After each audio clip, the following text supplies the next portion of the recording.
Hello everyone, this is Monika. Hope आप सब ठीक होंगे।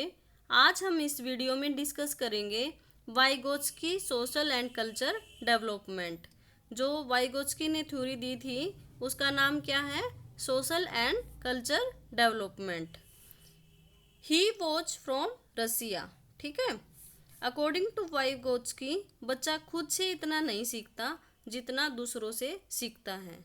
वाइगोत्स्की ने यहाँ सोसाइटी की अहमियत दिखाई है।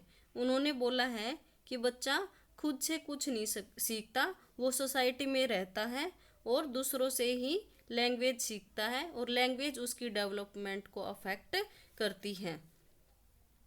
He give priority to things in learning. दो चीज़ों को उन्होंने प्रायोरिटी दी है।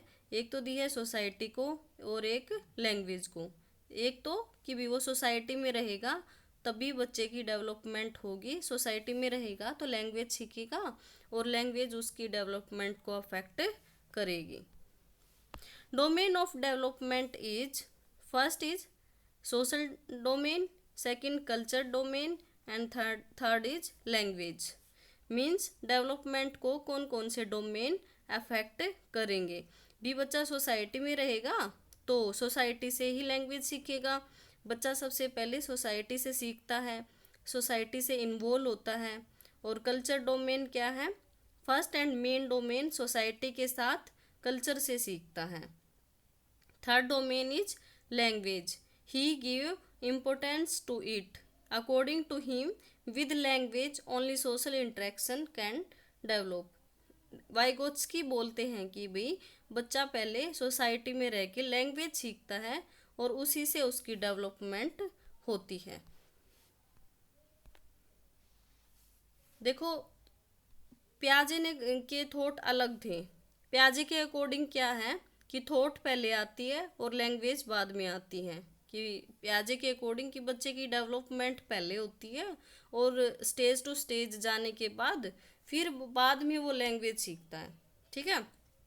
लेकिन वाइगोत्स्की के अकॉर्डिंग क्या है कि भाई पहले लैंग्वेज आती है, बच्चा सोसाइटी में रहेगा, सोसाइटी में रह के पहले लैंग्वेज सीखेगा और इसके बाद उसकी थॉट प्रोसेस होगी। तो ये क्वेश्चन भी आता है भाई पेपर में कि प्याजे के अकॉर्डिंग थॉट पहले आएगी या लैंग्वेज आएगी, या फिर वाइगोत्स्की में थॉट पहले आएगी या लैंग्वेज आएगी।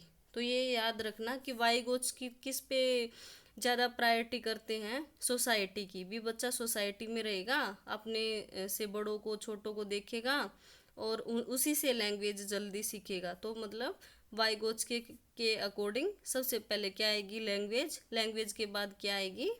थॉट आएगी। और प्याजे के अकॉर्डिंग पहले थॉट आएगी और थॉट से फिर क्या आएगा? लैंग्वेज। ओके। तो वाइगोत्स्की ने ही 3 टाइप की स्पीच दी है। ठीक है। तो इंसान का बातचीत करने का तरीका 3 टाइप से होता है। एक तो social speech, private speech and third one is silent inner speech. ठीक है। कि कोई भी जो इंसान है वो 3 टाइप से बात करता है। एक तो सोशल स्पीच हो गया। सोशल स्पीच में जैसे भी आप सोसाइटी में रहते हो, बातचीत करते हो, दूसरों से बात करते हो, तो वो हो गया सोशल स्पीच।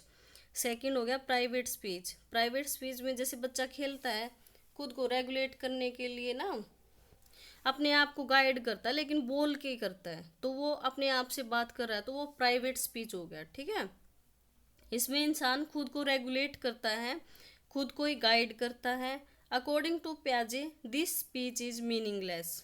उनके लिए कोई अहमियत नहीं है स्पीच की। लेकिन वाइगोत्स्की के according speech is very much important. इसी से बच्चे का मतलब इंसान खुद चीज़ों को समझता है। ठीक है। Third one is silent inner speech.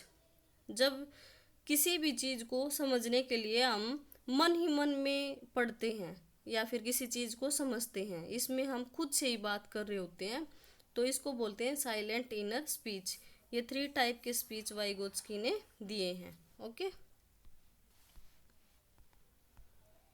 फिर भी वाइगोत्स्की बात करता है MKO, more knowledgeable other, zone of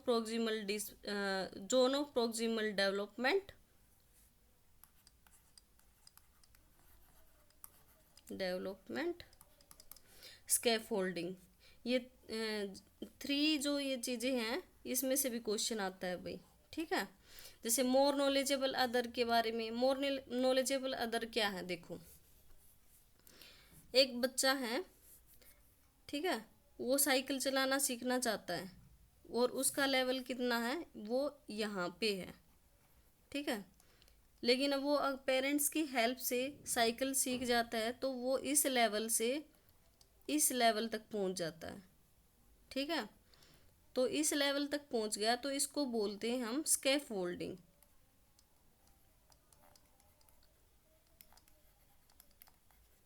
और किसकी हेल्प से गया, पेरेंट्स की हेल्प से।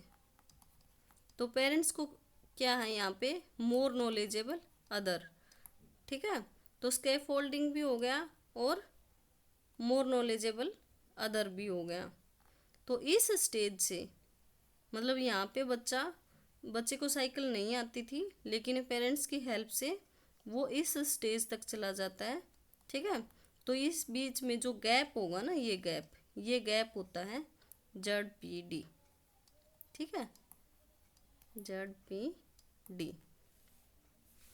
तो मोर नॉलेजेबल अदर क्या होता है, जिससे हम सीखते हैं। वाइगोत्स्की कहता है कि बच्चा खुद से इतना बेटर नहीं सीख सकता जब वो दूसरों की हेल्प ना ले, ठीक है, उसको मतलब दूसरे की हेल्प लेनी पड़ती है।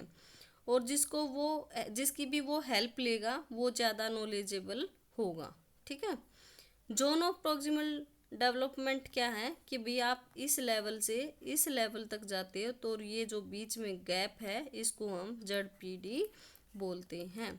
मोर नॉलेजेबल अदर की हेल्प लेकर जो हम सीखते हैं, सीखने के बीच का जो डिस्टेंस है उसको हम क्या बोलेंगे, ZPD। स्कैफोल्डिंग, स्कैफोल्डिंग क्या है, ये एक प्रोसेस है which help given to child to increase his और हर नॉलेज, ठीक है। जो हेल्प यहाँ पे दी गई है तो उसको हम स्कैफोल्डिंग बोलते हैं। यह कुछ टाइम के बाद हटा दी जाती है, स्कैफोल्डिंग टेम्परेरी होती है। भैया अगर बच्चा साइकिल सीख गया तो पेरेंट्स थोड़ी ना सपोर्ट करते हैं, फिर वो अपने उस सपोर्ट को हटा लेते हैं, तो ये एक तरह से टेम्परेरी होता है। इसी तरीके से बच्चे को कुछ भी हम सिखा सकते हैं, उसको कुछ हिंट देकर या फिर उसकी कुछ हेल्प करके, कोई क्वेश्चन नहीं आया उसकी हेल्प कर दी, स्कैफ होल्डिंग। तो हमने बच्चे को क्या दे दी, स्कैफ होल्डिंग दे दी।